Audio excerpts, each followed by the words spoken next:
You're listening to the We Are Libertarians podcast network. Find all of our shows at wearelibertarians.com.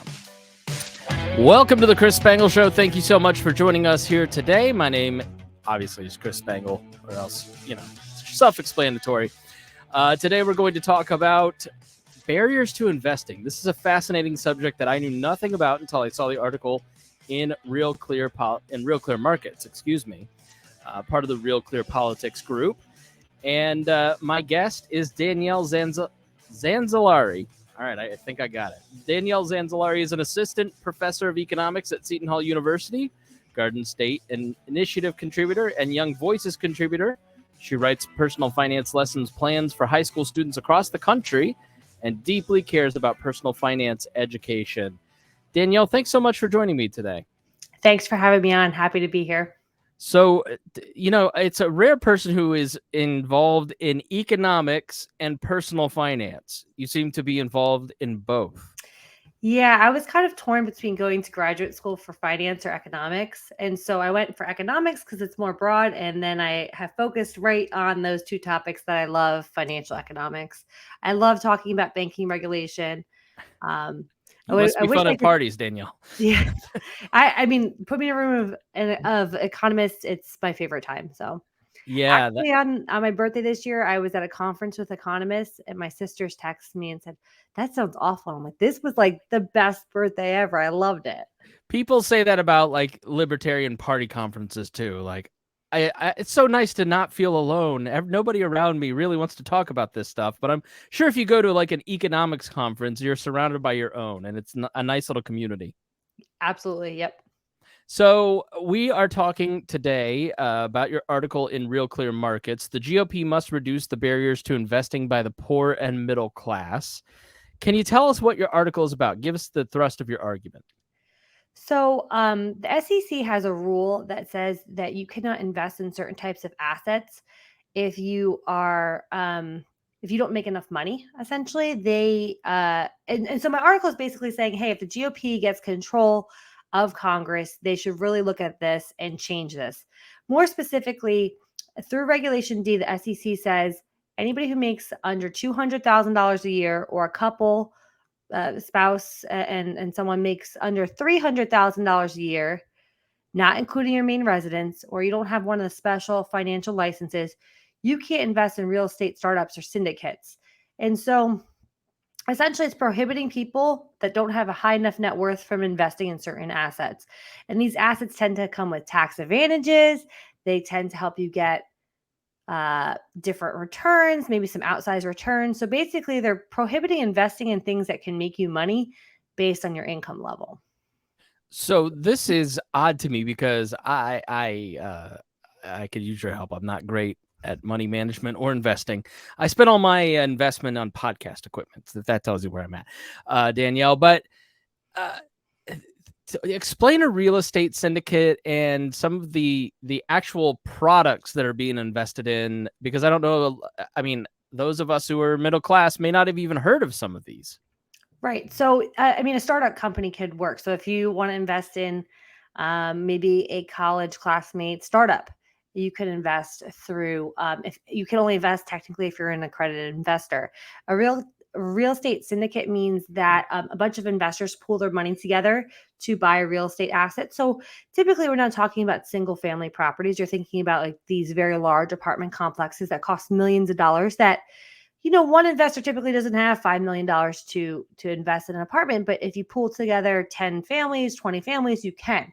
Well, you're not allowed to do that unless you are an accredited investor. And what the SEC says is that they want to ensure those participating investors are financially sophisticated to fend for themselves or sustain the risk of loss. So to the SEC, the wealthy is deemed financially sophisticated and the middle class financially stupid. Meanwhile, people are buying Twitter for $44 million, ruining it. But we're not here to talk about that investment. How did this come about? How did this, I assume a law passed by Congress, correct? That they would have to unpass it? Yeah. So what's being proposed, one of the things that was kind of floated around in the House Financial Services Committee within the House from House Rep McHenry was that he and a few other colleagues wanted to expand this definition. So they didn't want to get rid of it completely, which probably would be my preference, that, you're an individual, you can make your own investment choices.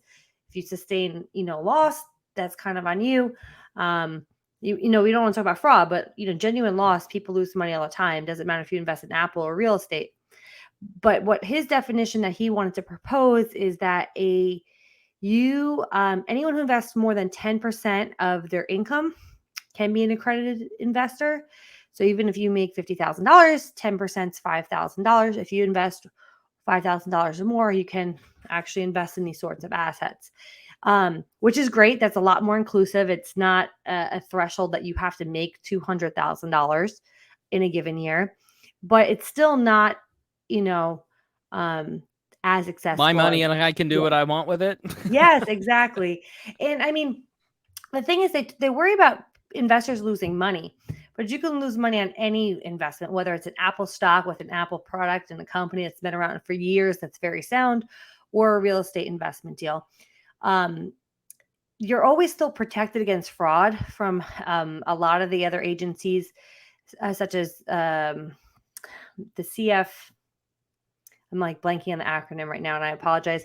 But the CFCB, gosh, I'm just blanking on it. What do they do?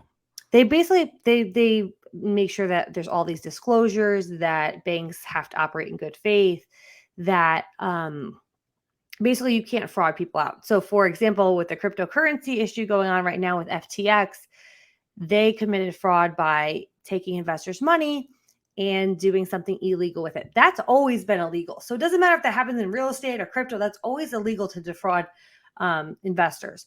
So that's not really like the worry here. I guess the SEC is saying we don't want people to lose money, but my thing is if they really want to educate people, then educate people.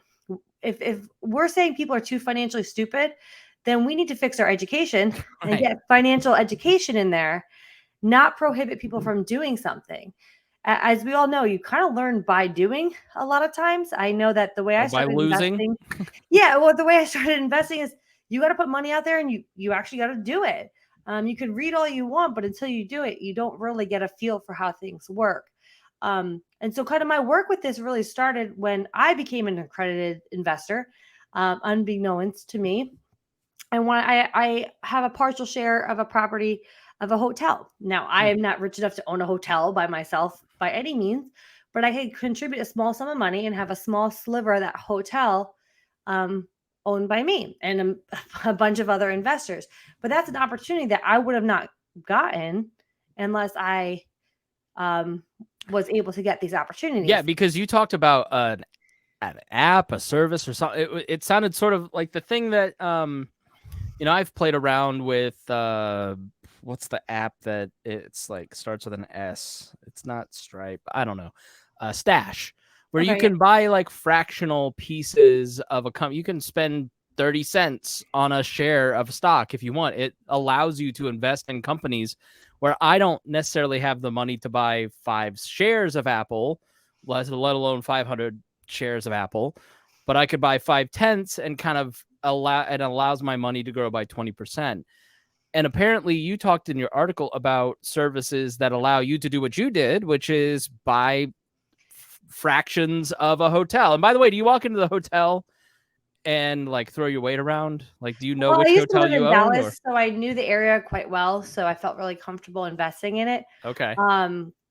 It actually lost. So the kind of funny thing with, the real estate, what's nice about real estate deals is if they depreciate assets a certain way, you get tax write-offs. So the rich get many tax write-offs with real estate. And that helped me last year. And it might help me this year as well. So it's kind of interesting that I'm going to eventually make pretty good money in this deal, but I've been able to write off of my taxes legally for having real estate, where you can't really do that. I mean, you can do that with stocks up to $3,000. Anybody can if you lose up to $3,000, but there's a limit. With real estate, you can write off the depreciation.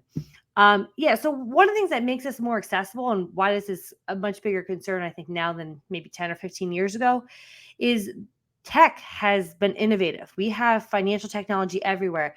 Your analogy for Stash was great.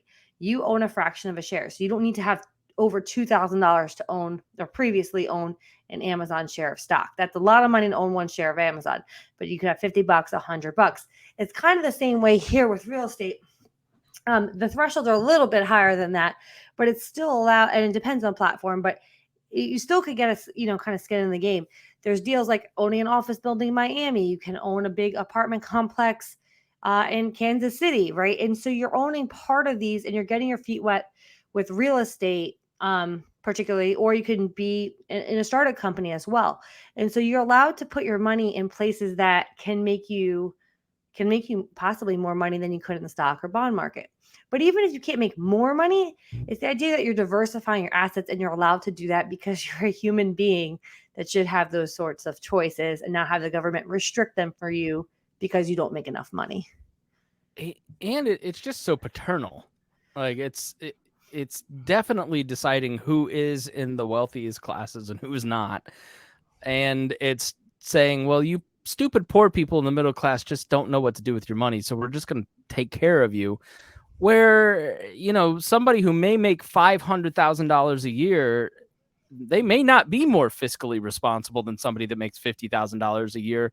So really, why, if everything's sort of relative, you spend more money the more money you make, believe me. I guess I don't understand where do they get off?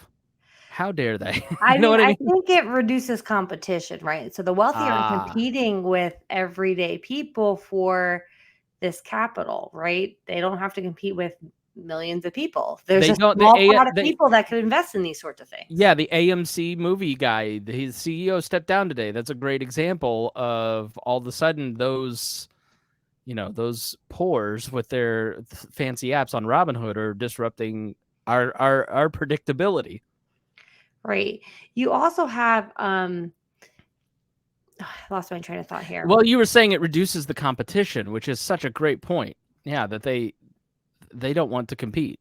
They don't want to compete. They want to prohibit some of these, investment opportunities that the rich have had access to for years. Like I said, there's tax write-offs. I mean, there are cases where people have invested with their IRAs into startup companies or Roth IRAs, which is, you pay taxes up front when the money goes in, but it grows tax-free. Well, I forgot which CEO did this. One of the big tech firms, and your listeners can look this up. I think it's Microsoft, Apple, one of them.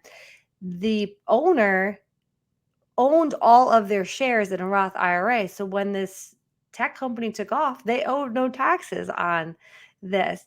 And so again, you can do these sorts of things when you have accreditation. And if you're not accredited, you can't do this. So the rich get richer and the poor middle class kind of stay where they are. And for someone that's really a big advocate on financial education and having everybody learn how to be financially responsible, it's just wrong. Go ahead. I remember my point. This is what I was going to say. So, say someone coming out of school with a computer engineering degree, they might be making $200,000 in San Francisco, right? So that would qualify them to be an accredited investor. But you got to have somebody who's 45, been working for 25 years, budgeted accordingly, has assets that are growing, has a home, has all the, done the right thing. And you're saying this 21-year-old making $200,000 is more financially sophisticated when they've never invested in their life, whereas someone who's 45 has possibly, and maybe they don't make $200,000, but they're not sophisticated enough. And I just see a huge problem with these like arbitrary thresholds. What other things are out there that us middle-class folk that maybe aren't financially sophisticated don't know we're missing out on? Well, there's limits on, I wouldn't say you're missing out, but there's limits on like how much a bank can pay you in interest. There's all these sorts of limitations that are deemed like, to make there be more capital for banks, to make things less risky. There's all the things there's a lot of financial things the government does to try to protect consumers, but in a lot of ways it ends up hurting consumers. So I am always very weary about new financial regulation being announced because they never seem to revisit this old financial regulation that seems to be very clunky and outdated and incorrect and inefficient. And so I'm not sure if you kind of knew this, but I would previously worked at the Federal Reserve. And so I worked, yeah, I worked for the Fed and then I worked for a private firm. But one of the things that the Fed does is that they're a regulator, right? That is what they do. They regulate the really big banks. And I felt like they were always kind of looking for ways to regulate more. And one of my problems was that we never reviewed all these other regulations on banks and say, maybe we don't need all this stuff. Because, I mean, if you regulate hard in one area, banks just kind of go find a different area for profit. You see banks getting out of the traditional ways they make money. Banks traditionally have been taking deposits, loan out money for cars, loan small businesses. Well, loaning out for a home right now is very it doesn't make a bank a lot of money. There's so much disclosures, there's so much paperwork. Anybody who has a house can tell you how much paperwork they sign. It's hard for banks to make money via a traditional single family mortgage. It's very, very difficult. And so you see a lot of the big banks, they don't even do this anymore. So what are they doing to make yield? Well, they're doing a lot more complicated things that are cutting edge. And so you have this regulation that's causing these kind of consequences, maybe these unintended consequences, or banks are kind of going around this to try to make money. So again, I just find that there's so much financial regulation that just needs to be reviewed. And this is my biggest kind of pet peeve regulation that really needs to be reviewed for consumers and investors. Okay, no, that's great. I'm interested in the Fed thing. I mean, before we move on to that, because I don't know if you have an NDA or whatever, but anything I should ask you that I don't necessarily know, because I just don't know much about this topic, that our listeners should be aware of in terms of regulations. In terms of just general regulations, or this specific one? Specifically this one, but if you don't have one, then give us some other stuff. I mean, I think I gave you a lot of information on this one. I don't want to sit here and say like I left any secret sauce behind. Okay. It's definitely keeping competition out for the rich.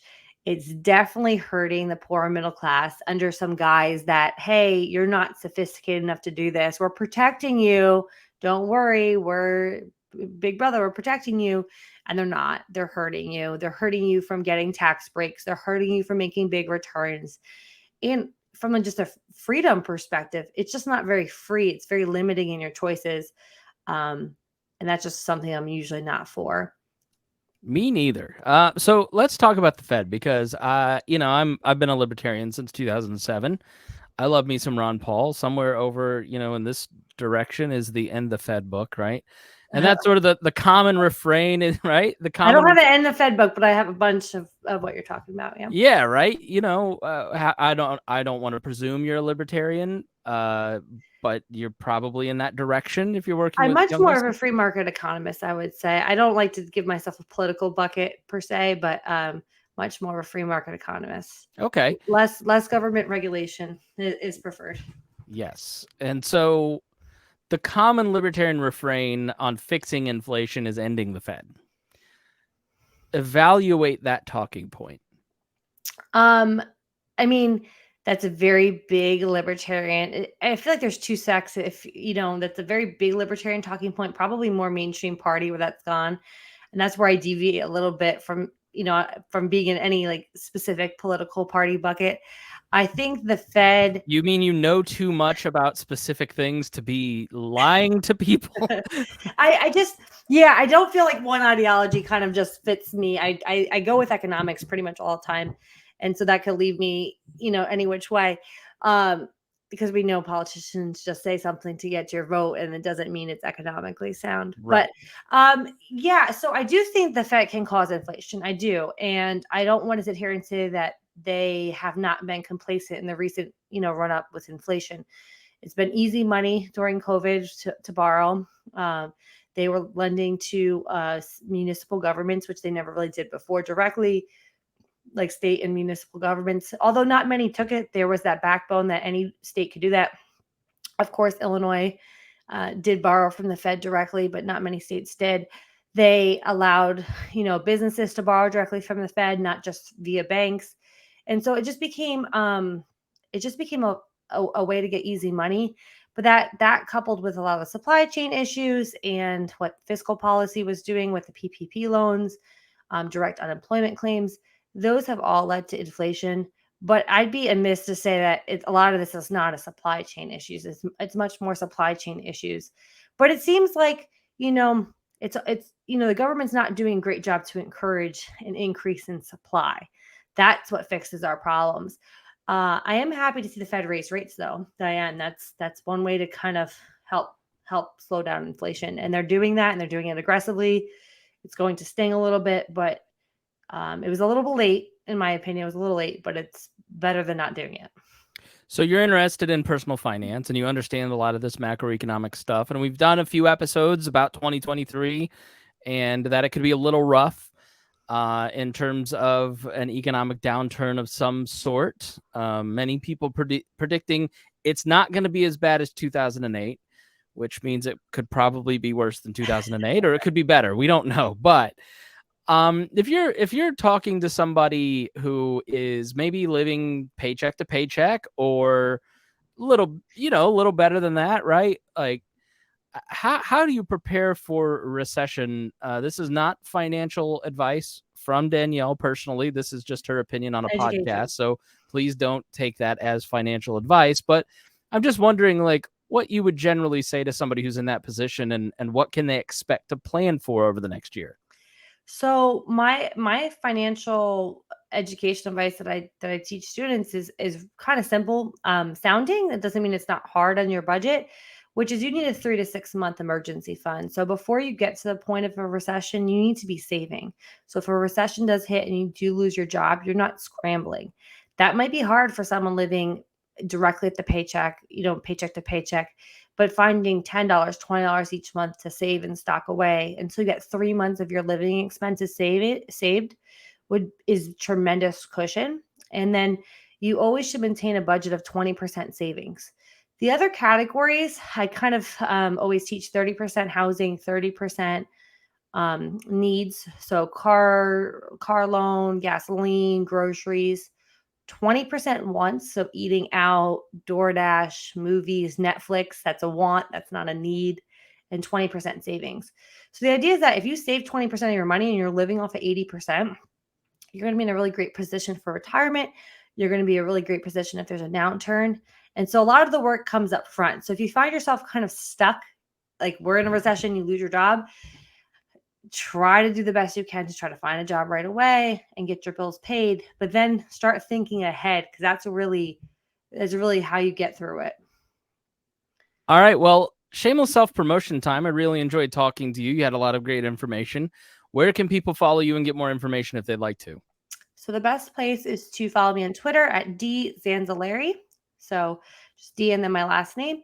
Happy to talk with you on Twitter about anything and everything. All right. Thank you so much for joining me here on the show. Thanks, Chris. And thank you, listener, for joining me. If you learned something, then the best thing you can do to help this podcast or any content creator that you love is to share it with your friends. And we just thank you so much for listening here on The Chris Spangle Show.